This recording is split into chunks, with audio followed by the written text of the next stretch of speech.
Also explained some other things about the person that I knew of. And what they ended up telling me was that they could start an investigation, but they couldn't promise me that they would be able to guarantee me my money back. And they asked me to give them the number that I was calling into, which had been disconnected by that time. And they was also asking me like if I knew where the person hung out at and where they be at. You guys, I couldn't believe.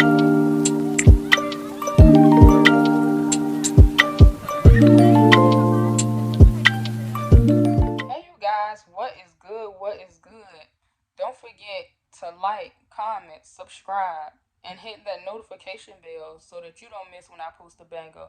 Also, you guys, feel free to drop in the comment section any video ideas that you would like to see from me, and I got you. Also, when I get to 1K subscribers, I'm also going to be doing a giveaway, so stay tuned for that so that you guys can know how to enter into that as we approach 1K. Now, back to the story. In 2014, I was scammed by one of my family members. At that time, I was working at Family Dollar with a 2 year old, and it was close to Christmas time. So, while preparing to get ready for Christmas, my family member decided that that was the perfect time to get money from me. What ended up happening was I never could forget it. One day I had got off of work and I was just sitting down, relaxing, trying to give myself time to get my mind together. And I received an unknown call. And you guys, that should have been my red flag. That really should have been a red flag to me. And back then, I normally didn't even answer unknown calls. But something in me just told me to answer that call. And when I answered, they said, "Miss my name." And then they went on to say, "Hey, we were just giving you a call because we noticed some fraudulent activities with your Bank of America account. And, we was trying to see how you wanted to take care of the matter." And I asked, "What fraudulent activities?" Because I hadn't used that bank account in a while. And they went on to say that all they could tell me was it was some fraudulent activities going on with my account and that I needed to take care of it or I could be doing jail time. At that time, you guys, just hearing jail time had me scared out of my mind. So the first thing I'm thinking is I need to take care of this as soon as possible. Even though I was still a little suspicious, I continued to ask the questions, and I guess the person on the other end had got tired of the questions that I was asking. And then they finally started to take it a step further by telling me my whole name, my social security number, my date of birth, my phone numbers, where I work. They even gave me the address to the location where I work. They was giving me the address to where I live. They gave me previous addresses. They gave me information on any other bank account I had. They also gave me some information on family members' address. And still at this time, I really didn't think anything of it because I knew that it's always a way to find out whatever information you want to know about a person. All you got to do is use the internet. So we continued the conversation, and then we spoke about my paydays. And I told them that I was getting paid that next week. So what they told me was to call in and make a payment of 200 and something dollars. And I did agree. They gave me a phone number, which was a 1-800 number. They didn't give me an extension. They didn't tell me who to ask for. They just gave me that and told me to call, and they would take care of the payment. But I had to use a bank card. I couldn't use a prepaid card. So I get paid.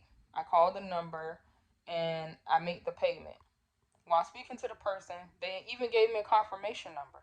They gave me a confirmation number as if I was really making a payment towards something. So at this point in time, I'm thinking like, okay, well, maybe something did go on with the account that I'm just unaware of.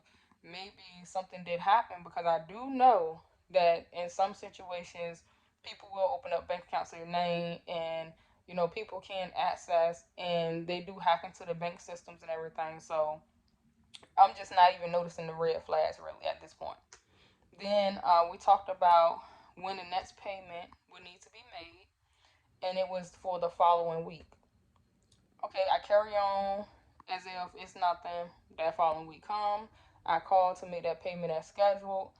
But This time it got a little suspicious to me because even though I had already made that first payment, when it came time for me to make the second payment, I went back to asking questions. Well, how did you get my information? Well, how are you telling me about fraudulent activities on a bank account that I haven't used in a while? And the person was getting fed up with me. And they reassured me, hey, if you don't get this taken care of, you could be facing 5 years in jail. And we will send the police to your home. If you're not there, we'll send them to your workplace. Like, we know where you hang at. And then they went on to tell me other information, but it was only information that a family member or someone that was close to me would know. But again, I'm not really thinking about them giving me the information because you can use the internet to find out whatever it is you want to know. So I go ahead and I make that payment. When it was time for me to make the third payment, you guys, I called the number. The number is disconnected. The number is freaking disconnected. And that's when I knew I had been scammed.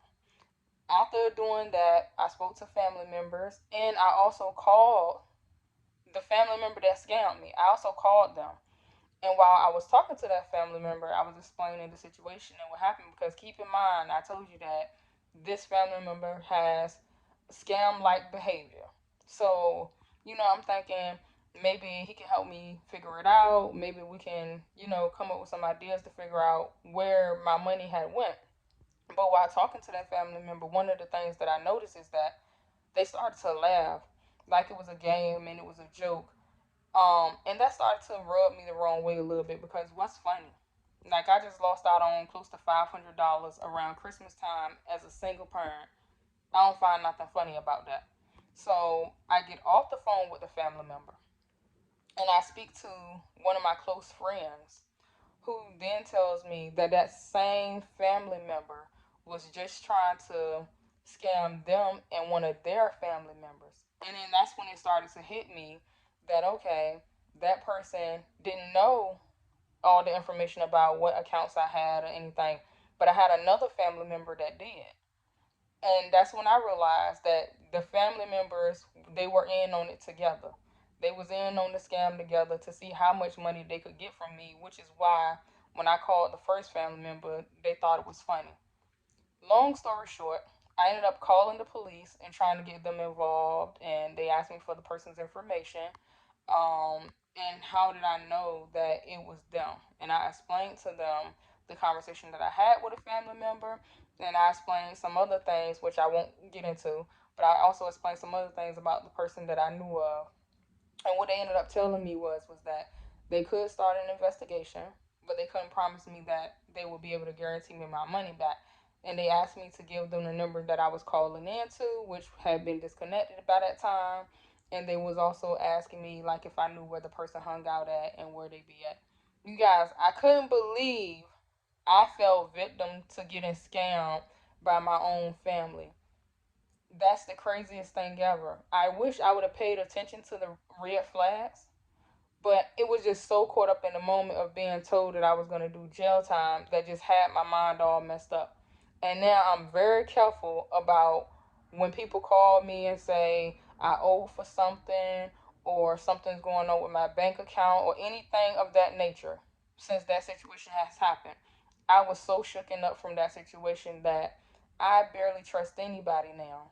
So the moral of this story was this: be careful of who knows so much of your information because a lot of times we may think that it's people in other countries scamming us, but it could be the people sitting right in front of our face. It can be the people in our family. It can be our closest friends. We just never know.